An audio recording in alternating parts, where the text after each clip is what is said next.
Hi, and thanks for logging on to the Daily DVAR Halacha, and here's a brand new halacha for you. As for Thursday, the 29th day of May, here we go. I can't resist telling you a DVAR Torah today about something related to Shavuos. Here goes. You know that the Jewish people were famous, the only nation, who famously said, Na'aseh v'nishma. When they were asked, do you want to accept the Torah, they just said, we will do it, and then we will hear, meaning that they would accept it first, and just knowing the greatness of God, they would just follow, and then Nishma. Later they would come to hear what the details were, and that was considered amazing.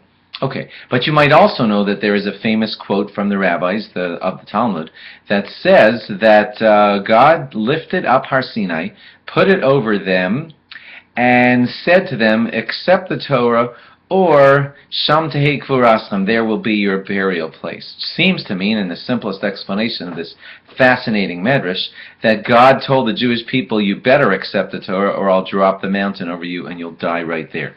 Well, you can see the question, the contrast is just unbelievable. On the one hand, we know from our first quote that the Jewish people willingly said, we are amazing volunteers, we're just in because we love God, and then we'll hear details later. And then the next thing you know, there's a different quote from the rabbis that tells us that God threatened to smash them unless they accepted the Torah. How could this be? How can we answer this difficult question?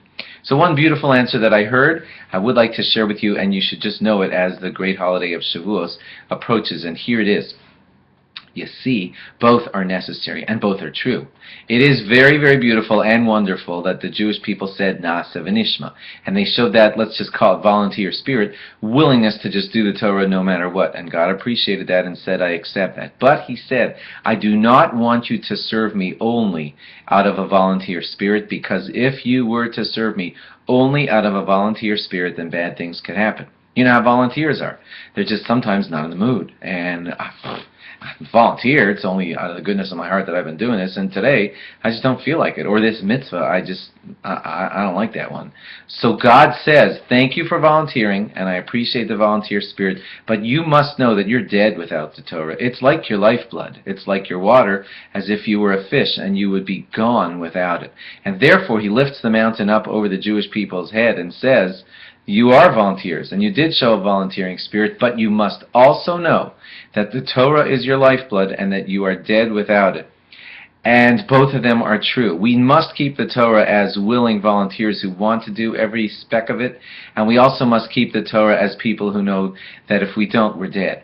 And that's the way God wants it to be. Both, they're not a contradiction. They're both true. Both spirits should be alive and well inside of us.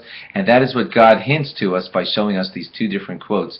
They hint to us that you must always, always keep the Torah no matter what. Thanks for logging on. Log on again tomorrow for more. Bye-bye.